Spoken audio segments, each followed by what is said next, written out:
Bonjour à toutes et à tous et bienvenue dans ce 54e podcast consacré à l'évolution de vos FCPE au sein des PEG, PERCO et PERCOL, des groupes EDF et ENGIE. Comme d'habitude, je vais scinder mon propos en deux parties. La première concernera l'analyse du contexte économique mondial et la seconde celle de vos FCPE pour le mois de septembre.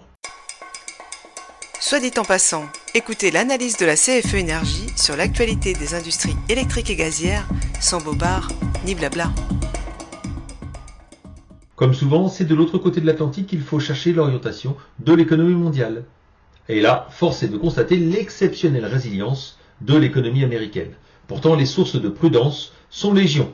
Escalade au Proche-Orient, guerre en Ukraine, réchauffement climatique, élections américaines, etc., etc. Malgré tout, les économistes semblent se raccrocher à leur thèse initiale, à savoir un atterrissage en douceur tant souhaité. Pour le moment, les dernières publications relatives à l'activité économique des États-Unis plaident en faveur de ce scénario. Et ce ne sont pas les chiffres mensuels de l'emploi qui diront le contraire, puisque les créations d'emplois ont été presque 2 fois supérieures à celles anticipées pour le mois de septembre. Le taux de chômage est meilleur qu'attendu, avec seulement 4,1% de la population active concernée. Les opérateurs tablent désormais sur 2 baisses de taux de 25 points de base par la Banque fédérale américaine d'ici la fin de l'année et devraient désormais focaliser leur attention sur la saison des résultats trimestriels qui débute. À côté de cela, le nouveau plan de relance d'envergure de la Chine a enfin suscité l'enthousiasme, laissant augurer d'une reprise économique tant attendue de ce côté de la planète. Pendant ce temps, l'Europe se scinde en deux avec un couple franco-allemand en difficulté économique et budgétaire et certains pays oubliés qui, au contraire, retrouvent une santé et des perspectives optimistes tels que le Portugal ou la Grèce. La Banque Centrale Européenne va avoir bien du mal à avoir une politique cohérente qui tienne compte de l'ensemble de ces paramètres, même si la baisse des taux devrait continuer dans un premier temps. Du côté des marchés financiers, le mois de septembre a été différent selon le positionnement géographique. Ainsi, en France et en Europe, les indices sont restés relativement stables avec une petite baisse de 0,4% pour l'Eurostoxx 600, l'indice large européen, et une hausse de 0,1% seulement pour le CAC 40.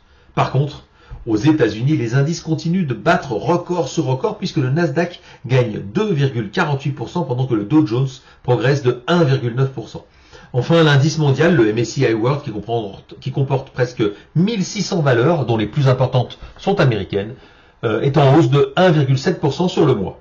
Pour terminer, l'euro continue sa remontada avec une progression de 0,8%, ce qui ne favorise pas certains FCPE passés sur les valeurs américaines et donc cotés en dollars, comme je vais en parler un petit peu plus bas. Venons-en maintenant à nos FCPE qui continuent de très bien se comporter. Les fonds composés majoritairement d'actions au sein des PERCO et PERCOL EDF et ENGIE sont en tête puisque CAP long terme et BNP long terme sont proches de 1,5% de hausse.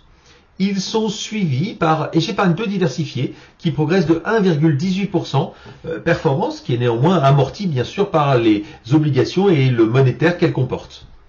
Petit satisfecit pour le FCPE EDF bas carbone qui bat un record avec une progression de 1,3% qui prouve que l'investissement solidaire peut être porteur. Déception néanmoins sur le FCPE Épargne en hausse de seulement 0,26% du fait principalement de la baisse du dollar par rapport à l'euro, comme je l'expliquais un petit peu avant. Et donc, comme les valeurs sont cotées en dollars, lorsque du coup on les convertit en euros, eh bien ça fait une progression qui est moindre. Il n'en demeure pas moins que depuis le début de l'année, ce fonds gagne presque 17%. Les petites et moyennes capitalisations restent à la traîne et peu appréciées des investisseurs. Ainsi, EG Action Croissance sur le PEG et Sélection DNCA Euro-PME sur le PERCOL ENGIE sont en baisse de 0,5% sur le mois de septembre. Pour les autres FCPE, obligataires ou monétaires, la hausse se poursuit doucement mais sûrement. Voilà, je vous retrouve le mois prochain pour un nouveau podcast de la CFE-CGC. Au revoir.